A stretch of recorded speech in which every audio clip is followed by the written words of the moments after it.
Felix here, and welcome to this pre-market live stream on another flip-floppity day for the markets. I want to, in the next couple of minutes, teach you a couple of things. One, why this rally is not what you think. How you know what stocks to buy and when.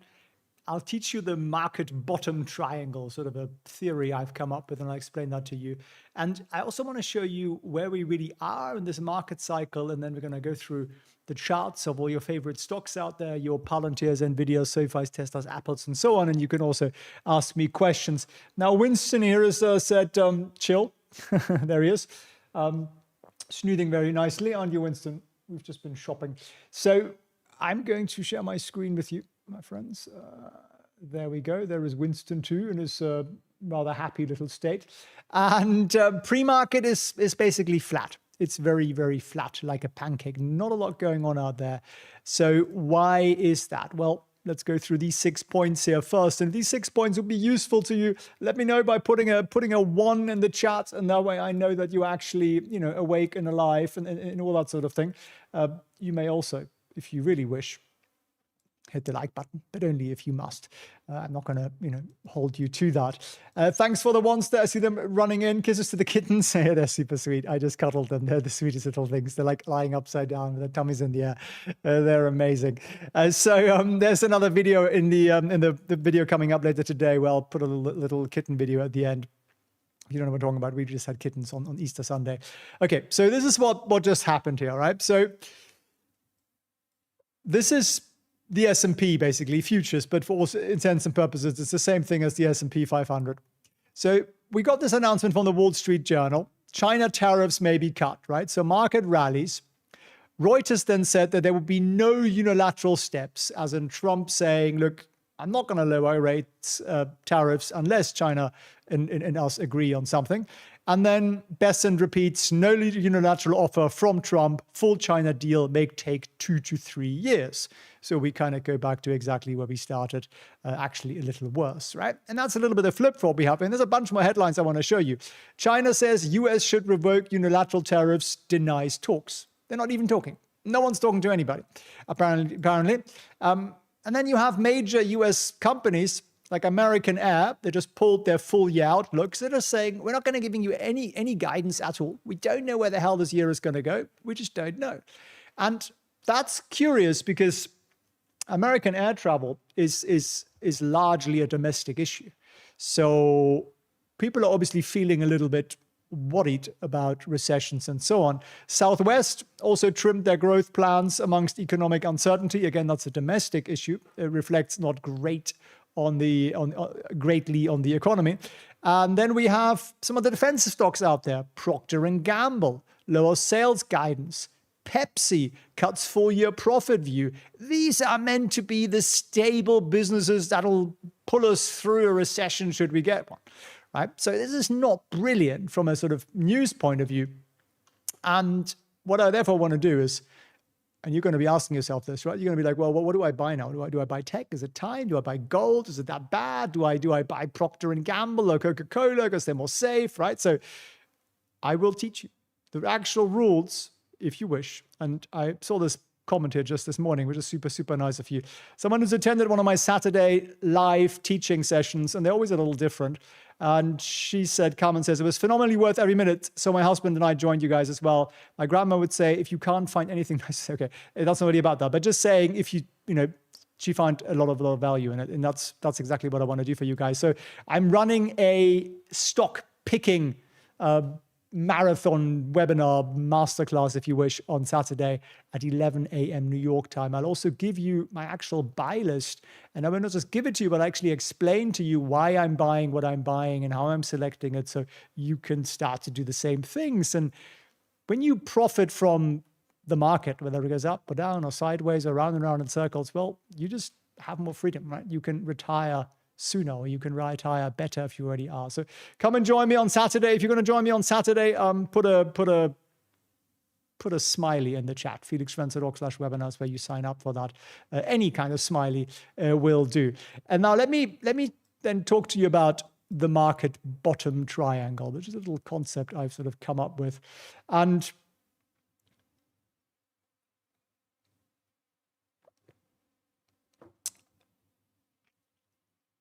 Ali Jafari, Adolf Trump. My friend, you're a nitwit. I'm going to block you. There we go. Bye-bye. So what problem actually, so these are the first questions I always ask. Like, we go through a crash, right? Something bad happens. And then you got to like figure out where is the market bottom here. I'm loving all the crazy emojis. Loving that. Carl, nice one. And I'm excited to see you guys there as well. I hope you consider better timing for viewers in Asia. My friend, I'm in Hong Kong. Like, what's stopping you if it's not stopping me? It'll be 11 p.m. my time, and I'm very happy to do that on a Saturday because that way most of you guys can join in the US and Europe, and yes, in Asia too. And if you don't want to be up at 11 p.m. or till midnight or whatever, or 1 in the morning, to actually learn how to manage your money, then you probably don't want to learn that bad. And that's also okay. Maybe you're not quite ready to learn yet. But if you actually want to learn, I've got people who join me and they're like, it's my 4 in the morning. I'm waking up, right? I used to run these sessions sometimes on a Tuesday and someone would say, it's 3 a.m. my time. I've got to go to my work shift at 6 a.m. But I stayed up for 2 hours because I actually wanted to learn. And that's commitment. And that means that person is driven. They have a goal. They have a target. You're actually going to get there, right? And that's really what it's all about. Because there are these amazing golden freaking opportunities out there right now. And once you realize that, and of course, you got to learn how to protect your money as well, then, well, things really, really change. Once you understand how the market really, really works. And that's why I'm going to do this for you on Saturday.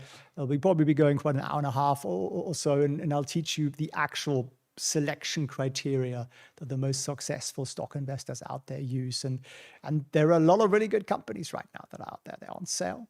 So whether you're joining me or not, it's entirely up to you. I can't create the motivation on your front. I'll try to do a bit of that as well on Saturday, but mostly it's about, well, it's a little bit mindset. The mindset comes first, right? If your mindset isn't right, I can give you the book with all the rules and you won't read it, or you'll read it and you won't apply it. So you definitely need a bit of that. How much Cantonese have you learned being in Hong Kong? I can order a pineapple bun, which is one of my favorite Cantonese piece of bakery goods, but no, not a great deal, I must admit. They make it too easy to speak English here, which is amazing and very kind of them. Now, let's come back to the market bottom triangle. How do you know that the market is bottomed? How do you know that we therefore want to start buying again, right? So the first question is, what problem caused the crash? So what caused the crash? Well, it's a voluntary one, right? It's tariff uncertainty, basically. And just general uncertainty around economic policy. Then the second question you got to ask yourself, well, is that reason resolved or is this still an active problem? And to me, it's still an active problem. We have 0 trade deals, like none, not one, right? It's not really clear at what level these tariffs are going to be. Will they be 20%, 140%? It seems to change every other day. And that's probably strategy. I'm going to give Trump the benefit of the doubt there that it's probably his slightly mad way of negotiating. So the problem is still there. So to me, this is kind of a fail, right? So we haven't solved the problem yet, and therefore it's unlikely that we're at the bottom of the market. That would be my first way of looking at that. Now, the second part of the triangle I look at is, what about defensive stocks? When you go into a downturn, defensive stocks, and what are defensive stocks? Well, it's stuff like consumer staples. And that's a weird phrase. I get that. It's sort of stuff you need to live on, right? Yeah, you're definitely going to buy. Like Coca-Cola is one, actually. Generally, Procter & Gamble type products are you're going to still buy shampoo and soap and one would hope and toilet paper and just general food items. You're going to buy those things because you need them, right? Utilities also fall into that category because you're still using electricity and water and all those things. So those are the sort of sectors that we look at and go, well, they should do reasonably well, even if the worst happens, right? They're very domestic. And therefore, that's normally where we go. So you got to ask yourself, are defensive stocks performing well? Or if there's a little bit of bad news on them, are they dropping really, really hard on bad news? Now, let me show you 3 quick charts here of what people would generally consider defensive stocks. Hang on. UNH is one. May I change the ticker? UNH is one because it's health insurance, right? Look at that drop there, right? Earnings not amazing. Boom, right? Drops like, I mean, really, really harshly. 26% down. Another one is Verizon, because you're still going to use communication equipment, right? Also, was it Verizon on my list? Yeah. Not as bad. Not as bad. Obviously, the drop down here, but still not amazing. What about NOC, for example? Generally speaking, war continues, recession or not. And again, here's a massive drop on just slightly bad news, not the end of the world, 10% down. So I'm a little concerned about that overreaction. I think it's an overreaction on these stocks. So to me, this is sort of a, yeah, it's kind of a half a fail. Like there's definitely some of these out there, right? Now, the third part of my triangle, and here is the full triangle in its full glory, and feel free to take a screenshot or a note or something. After a VIX spike, so the VIX is the fear index. After that has spiked, well, has it returned to sort of normal levels? And what's normal? Normal is about 20 and below. Well, have a look at the VIX. Right. So let me show you the August crash last year. August crash. So what did you see? You see this tremendous spike. But no, that's one day. On day 2, we're back at about 30, actually 27. This is on day 2, we're at 27. So day 2, we're at 27. Day 3, we're basically still at 27. Sorry, that was day 2, day 3. And then at day 4, we are going back down to here, which is sort of 23. By day 4, we are basically at 20 again. So just 4 days, the problem got resolved, right? Because the fundamental problem sort of got resolved.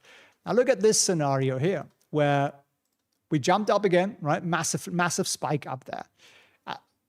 On day 2, this one here, where were we? We were at 50 something. I've got to remove that, don't I? We were at sort of 52, right? Day 3, we're at about 51. Day 4, we're somewhere around here, at around 40.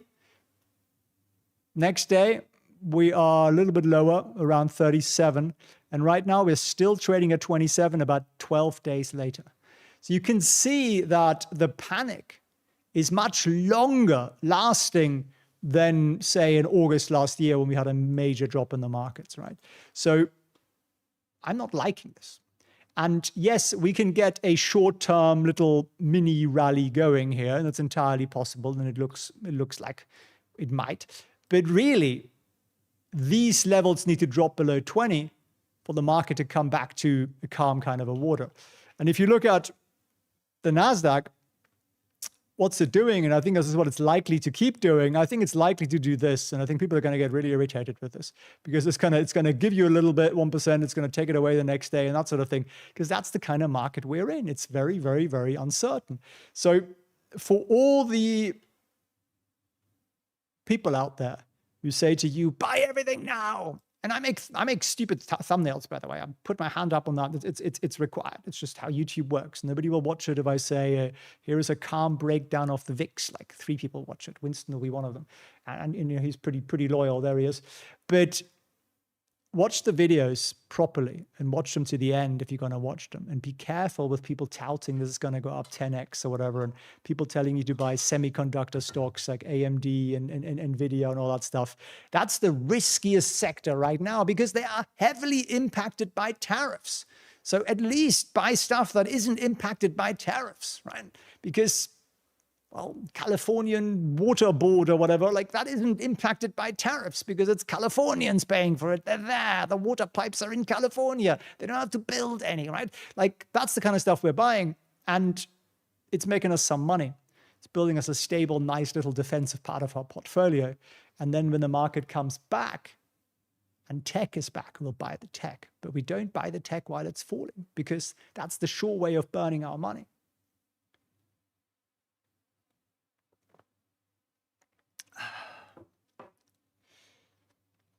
Thanks for all the kind comments there in the chat, guys.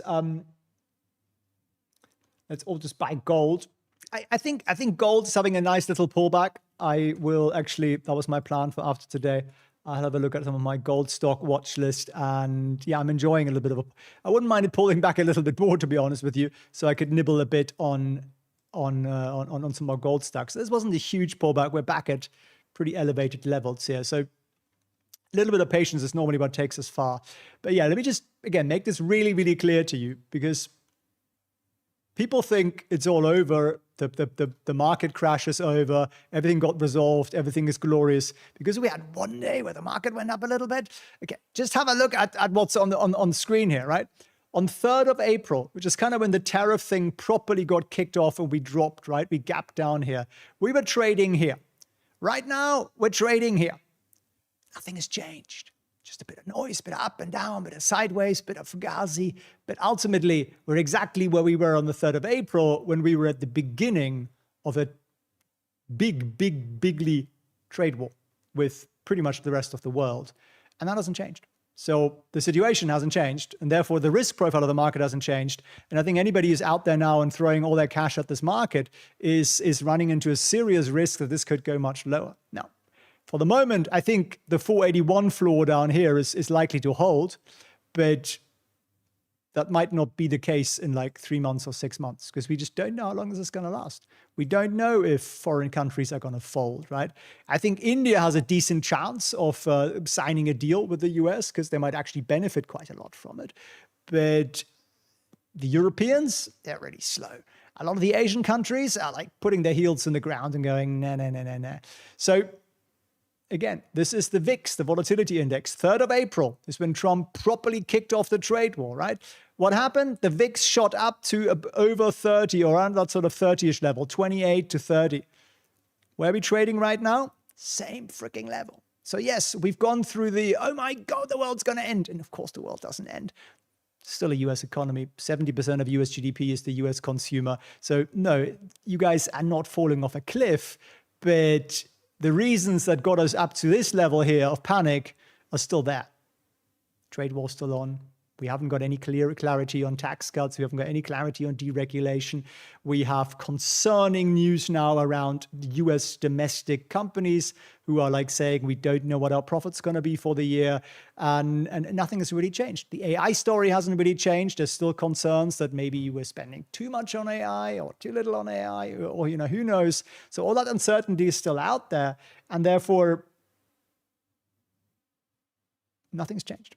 That's all I'm saying to you. So be careful, be cautious. And that's what I've been writing to my students for the last couple of weeks. I do that at the beginning of every week. And I say, hey, look, this is what I'm buying. Be careful out there. Make the position sizes smaller. Like, look at defensive plays. Don't buy tech. Don't buy, semiconductors, because it's kind of mad. And really, it's this, right? Let me just put it on the screen again for you so you can really see it, right? What problem caused the crash? Is the reason for the crash resolved? Right? Simple answer is no, right? And that's in a sense actually kind of all you need to know. But then you look at the VIX, it hasn't returned to 20, which kind of confirms where you're at. And then we have these crazy movements in a lot of the defensive plays. Now, can you find some good news? Yes, of course you can. You can always find some good news. The California water thingy, and please don't just run out and buy it blindly. I think it's CWT. Here we go. CWT, which I nibbled on a little bit, and it's done nothing. It's done nothing. It's gone sideways, and that's okay. That's the word. I don't mind that. But there are some positive news. I mean, Tesla, one of the riskier plays out there, did pretty well on appalling earnings, but it's still in this zone here, right? So it might keep doing that for a while until there are robo-taxis that pick us up or something. So again, is this the time to put money into it? I would argue no. But obviously, you've got to come to your own conclusion. I didn't give you financial advice.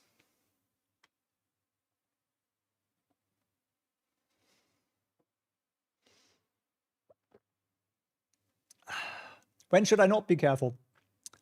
When the market's like rallying and everything is freaking going up and it's amazing. And then we just like pile in. And of course we have stops. We always have stops.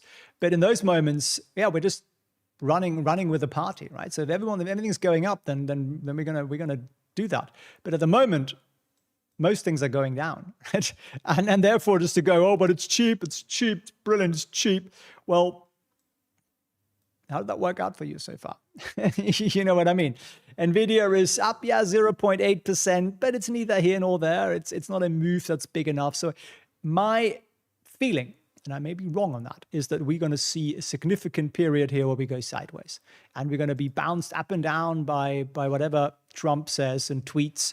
But ultimately, until there's some real hard trade deals signed on the table, not some sort of framework for or general agreement with, or, you know, we're sort of on the same page, it's coming soon, like all that stuff doesn't really help. But until there's one that's actually signed, a big one, not one with, you know, Panama or something, or Guatemala or something. I'm talking like a big country. Japan, maybe India, I think is the one that I have the highest hopes for. Until then, you know, who knows? They also said yesterday, oh, you know, they're going to be lower tariffs on, you know, on cars and car parts and so on, right? So General Motors flies up. Yeah, they denied it today. They said, no, we're going to put the tariffs on. And also, by the way, this 90-day window of lower tariffs is also going to come to expire. And the closer we get to that, again, the more uncertainty we get. So I don't want to spread doom and gloom here at all. It's a glorious opportunity to buy good companies at lower prices. And there are plenty of good companies out there that we can actually either buy, or at least we can set up buy orders for when they go above certain levels. But you just want to be a little bit careful about that. That's what I'm saying.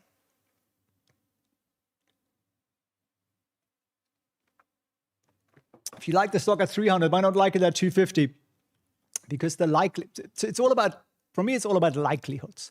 What's the likelihood that this is going to blow up, right? Okay, yes, robotaxis are going to come out and the robots and all that, and I think it's all amazing. But the likelihood when you have dropped this hard, right, and you're below all the moving average lines, they're all up here, and just in a period of where everybody kind of hates your stock, you've just delivered miserable earnings, and you are, you know, very significantly down here. You are down 47% from your December highs. Do you know how many bag holders there are? So what happens when the stock goes up? Well, stock goes up a little bit, right? The people who bought here are selling. The people who bought here are selling. The people who bought here are selling. You go a little bit higher, and now all of these guys are selling because they all go back to zero, and they feel a lot more comfortable at zero. I think Tesla is an amazing company. I think it's one of the greatest innovators out there. And I really like this company. But for me, it's not about liking the company. For me, it's about liking my money. And because my money gives me freedom. My money gives me... I slept till 11:30 a.m. this morning. I'm in a slightly different time zone to you guys, if you're wondering how that works out. And it's brilliant. Got up. I did about an hour's of digging and a bit of research, and I wrote a little bit. Then I did a workout for an hour with a coach. I then went shopping. I went nuts at... I don't have to mention the stock, but, you know, bought about 6 pairs of trousers with Winston, and then I came home and had a lovely dinner, and I sat down here and I looked at the market for a little bit, and, you know, now we're live, and I'm having an amazing day. And the reason I have that time freedom is because my money works for me. It's not because I love a stock. And this whole loving a stock thing, this whole conviction thing, it's bollocks, and it's spread by people who are trying to sell you a stock. I think that's all there is to it, because it makes no difference whether I make my money with Tesla or with something really, really boring like the California Water Service Group holdings, which, by the way, are up since the beginning of the year about 22%. Tesla down 47, right? You see what I'm trying to say? You want to put your money into the thing that's going up. You don't want to put it into the thing that you love. That's a hobby, right? Buy a classic car or whatever, right? That's not the same thing. This is investing, and we do it to make profits. We do it to make money. So if you want to learn the rules, and those that you have written hardcore rules, come and join me on Saturday at 11 a.m. in New York time, and I'll teach you the full rules. I'll give you my buy list. We'll walk through like why they're on there. And I hope that's going to give you guys a lot of clarity. Where are you living? I'm mostly in, most of the year I'm in Hong Kong, which is where I'm right now. Don't backhold, just sell that junk and buy the winner, says Bobby. Yep, I'm with you on that. Scott says 6 pairs of red shorts, and I actually bought green trousers, pink trousers, blue and white striped trousers. I think I bought some sort of sand color ones as well. But yes, mostly fairly colorful stuff. Right, so what else we got here? Is Palantir a buy here now? Do we go lower? I don't know that, my friend. I don't know that. I don't have a crystal ball. I can just tell you when it's likely that we're going to go lower than higher. And I can tell you when it's riskier that we're going to go lower and higher, because the rules I use are the rules that all the big investors use. So when everybody looks at the same thing, it's kind of a, the herd follows the rules. But retail typically does the opposite. And Wall Street loves that, because you guys are like exit liquidity. That's kind of what they call retail. So they want to sell, they pump the stock a little bit on NBC, and then they sell it to you guys. And that's a lot of the time what happens. It's incredibly unfair. Palantir closed very nicely at over $100. Is trading at 101.71, which is pretty good. Any flies in the soup? Some of you guys out there who are my students, I think you can probably see a fly in that soup, can't you?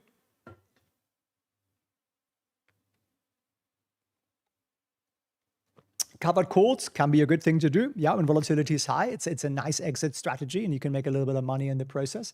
In the moments like this, it can be good.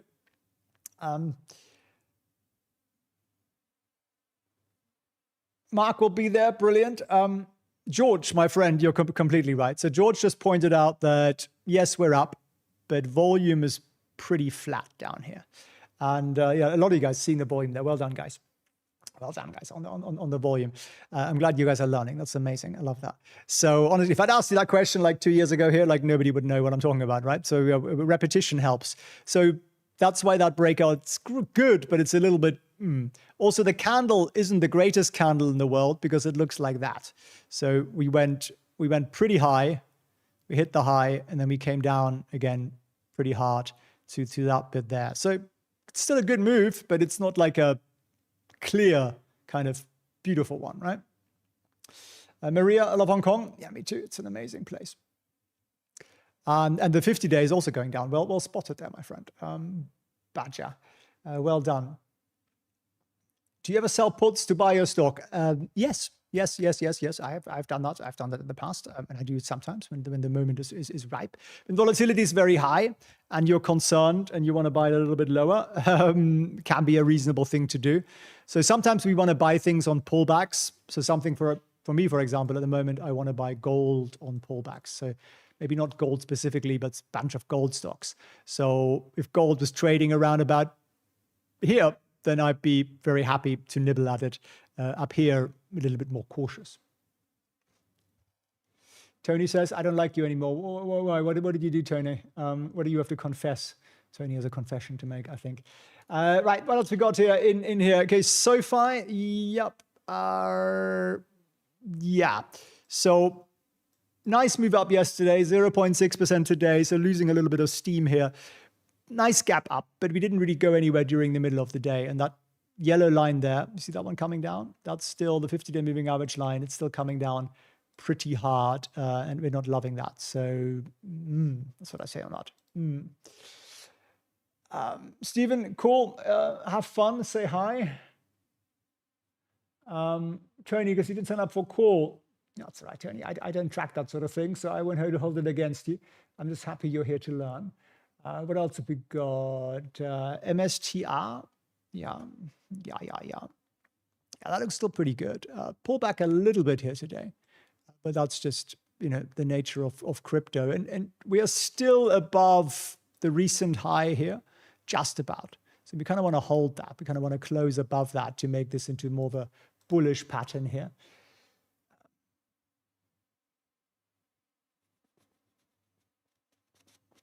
The bell. Okay, I still haven't received the big bell that I'm promised. So we're still dealing with this thing here, which is a little pathetic, isn't it? It's like a regional hotel in Norfolk or something.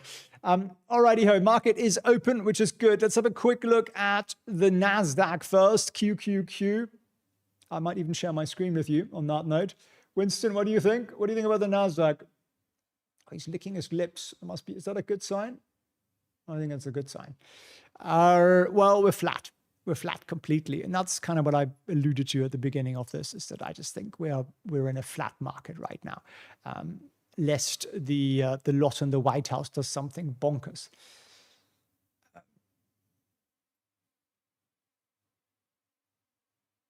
Heat map.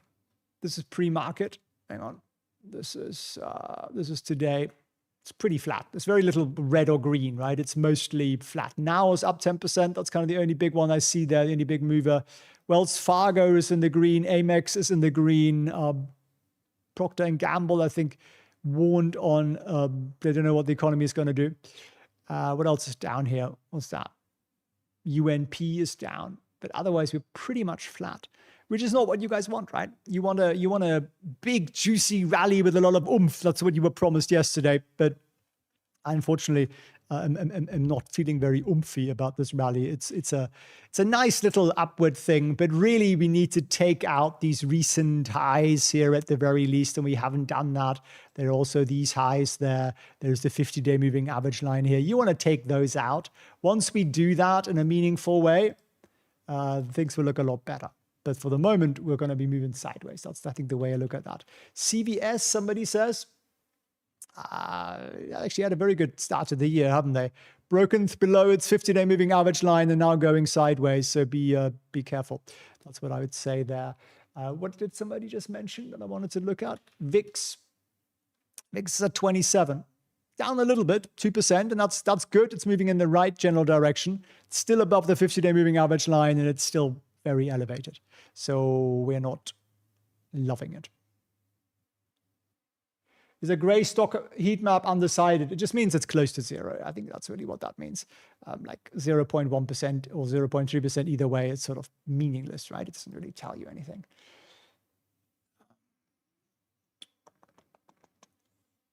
Now moves up 10, 12%. Well, how do we handle stops here? Well, this is an interesting one because you kind of got to have that. It smells a little bit like a breakout pattern, right? Second day in a row that we're gapping up, which means earnings got digested and they look pretty good.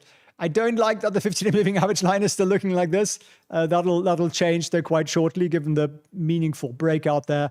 And we're still below the 150 moving average line. So strangely for me, there still isn't a buy because I still think we might bounce off this and come back down lower. At least that's the likelihood there. So gapped up, lost a little bit on the day. Yeah, we gapped up again. That's pretty bullish, of course, but for me, it's still not something that I want. Now, if you were in this, I would set a stop loss. I'd probably set it at the 50-day moving average line. That would just be me doing it. Obviously, you got to come up with your own rules for that. Netflix is moving. Well, they're moving to. Oh yeah, look at that. Nice. See, at least something is making us some money. And what did I say? I said it was important, muy importante, that we went above the recent high there at about 1,060, and they're doing it right. We want them to close above that 1063.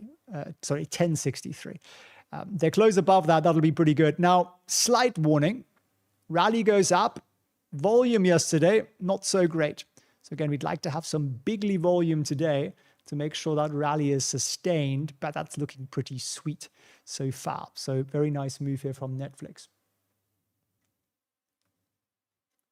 Netflix is the new gold. Yeah, because everyone wants to like fry their brain cells with brainwashed material on Netflix. Absolutely.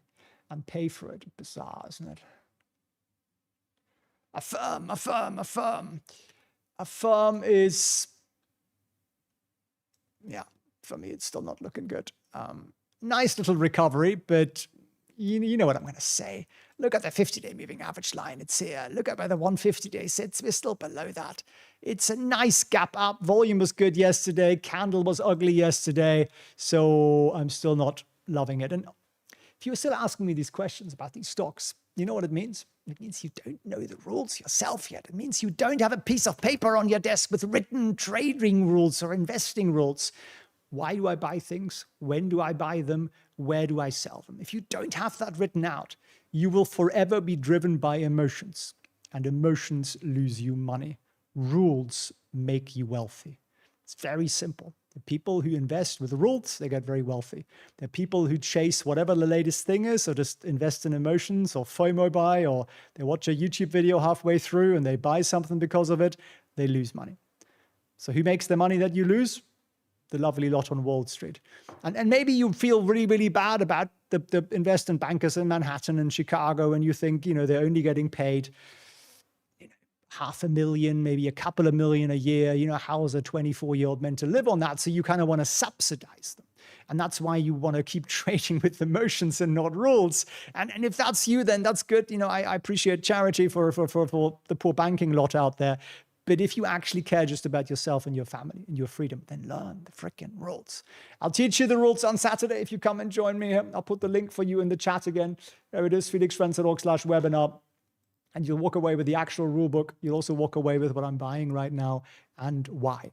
And it's the why that's the valuable part. What I'm buying is not that valuable to you because it's something that's valid for maybe a couple of weeks tops. And the why is valid for generations.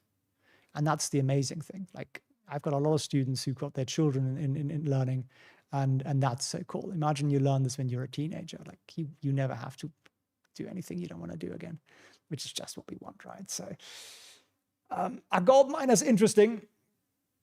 Yeah, absolutely. I'm buying mostly gold-related companies rather than gold. Mercado Libre, Milai. And it's interesting, whenever I make a video on something, everyone's suddenly interested in that stock. It's not amazing. We bounced off the 25th of March high here, came down a little bit. Yeah, we're up 0.5% today, but not amazing. So, it'd be nice to take out that high. Is that the end of the world? No, it's not. Stocks sort of bounce around a little bit. It's above the 50, it's above the 150. Generally speaking, it's bullish, but not a lot of volume here on the move up. So I'd be a little careful, a little cautious. That's what I'm saying.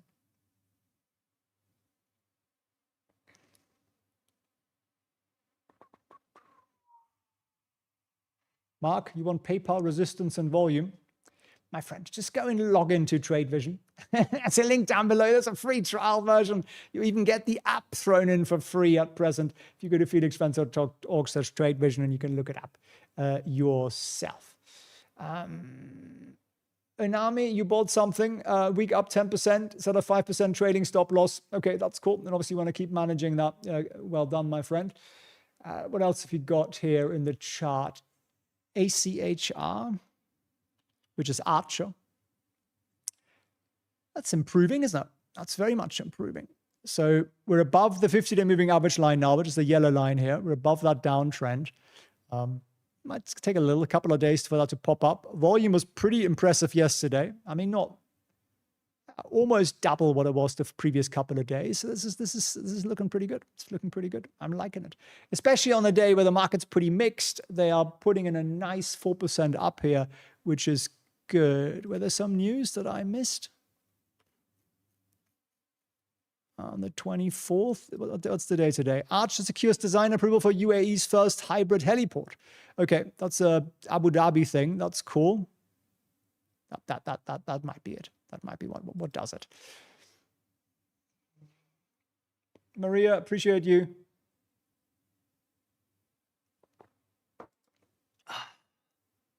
Celsius. Do I own Celsius? You know what? I'm not sure. I haven't checked yet. Did we close above 38, 35? Didn't, did we? So I don't think I probably am. Probably not. See, I set up orders based on these rules and then buy orders, and I do that on a Sunday. And that way I don't have to worry about it during the week. And then if they get triggered, they buy, and if they don't, then they don't. Generally speaking, it looks pretty good, but we are going through a little bit of a consolidation phase here, right? Not really doing very much up there. And in a way, those are good. The longer they are, typically the bigger the breakout if we do get them. New York news too. Okay, yeah, that's true.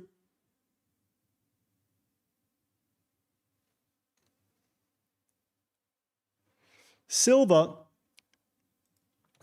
yeah, I think I also have a buy order open on silver. I don't think that's triggered. And yeah, nice day there yesterday, nice candle. I can't remember where I set my buy order on silver, to be honest with you. I mean, you'd think you might want to take out these highs here up there.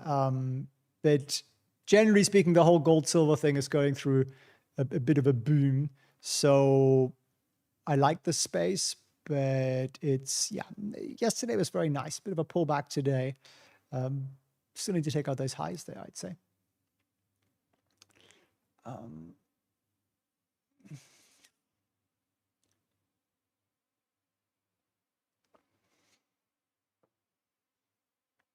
How to set a rule, Joel, on that?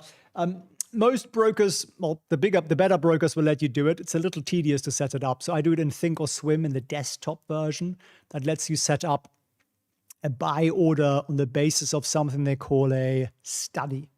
And then the study, you can select the closing price rather than just the price. It's a bit tedious to set it up, but it does work.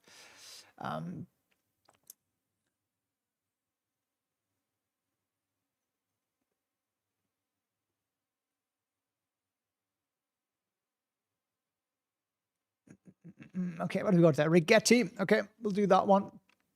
Yeah, so what do you see? What do you see? What do you see?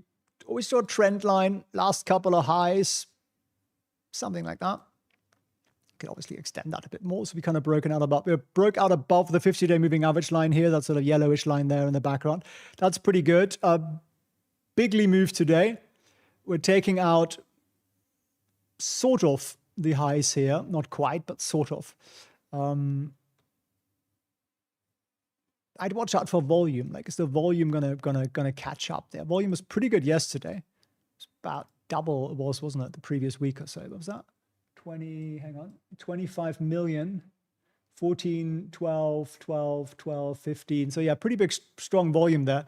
Now this is a real like mad kind of stock, obviously. But it's starting to look quite good. I haven't looked at the sector, but it's starting to look quite good. But yeah, the 50 is still trending down. You're quite right, Scott. You're quite right. So QQQ is looking good, is it? 0.7%. Yeah. That's where we started yesterday, isn't it, really? So we're kind of like, we're just not doing anything. You see what I'm saying? We're just not really going anywhere. We're exactly where we were here.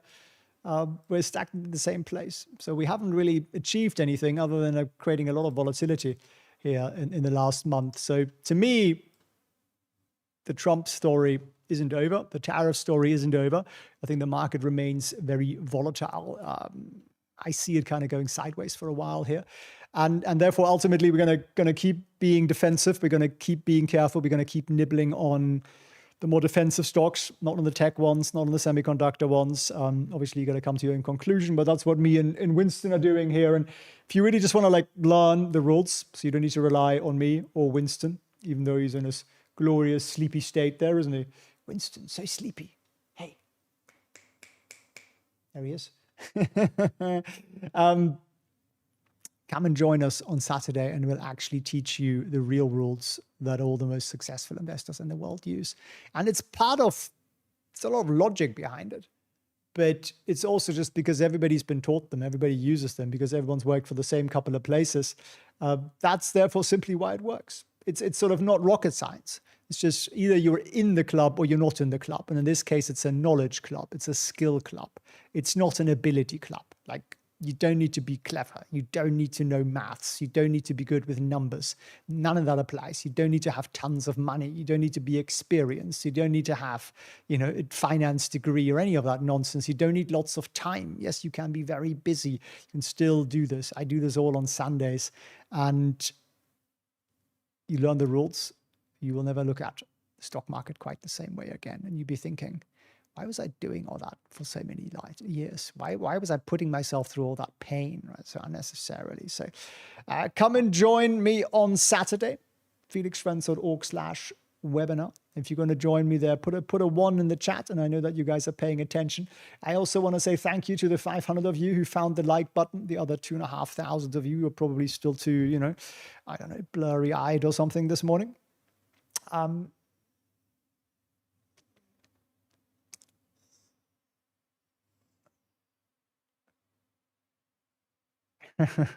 Some of you guys are writing about kittens. I think we're going to talk more about kittens we might just turn this into a kitten channel. What do you think? I think we might want to turn that into a kitten channel again. I'm loving all the ones there. David and Stefan and KP and Tony and Michael and Byron and Steve and Mike and Stephen and Tim and Dan and Phil and Bobby and Nathan and Morton and Kanal and Nigel and Bye and Adina and W and Vaclav and Chris and Kevin and Truth Set and John and Renee and Katya and Northstar and Toppers and Elazar and everybody else who's joining us on Saturday. I'm excited to see you guys, excited to teach you guys some real rules, give you guys some real knowledge, but also give you a little bit of sort of motivation and momentum. That's also always my goal. And you walk away also with my list of stocks that I'm actually buying and why I'm buying them. And we'll walk through a ton of them. So give you lots of examples and put the theory into practice. And what are the names of your kittens? They haven't got names yet. Honestly, I mean, they're like 4 days old. They don't know what day of the week it is. Their eyes are closed. They can't hear. They can't see. So I think it's a little too soon to name them. I like to always name them when I have a little bit of personality, to be honest. We have a boy cat whose fault all of this is. And we named him at the age of maybe 5 months. He still seems to be called the boy cat by most, but he's called Albert otherwise. It's definitely his fault. Left him alone for a few days. And we have kittens. So I appreciate you guys. I appreciate your desire to learn. See you Saturday and wish you all the best. Take care.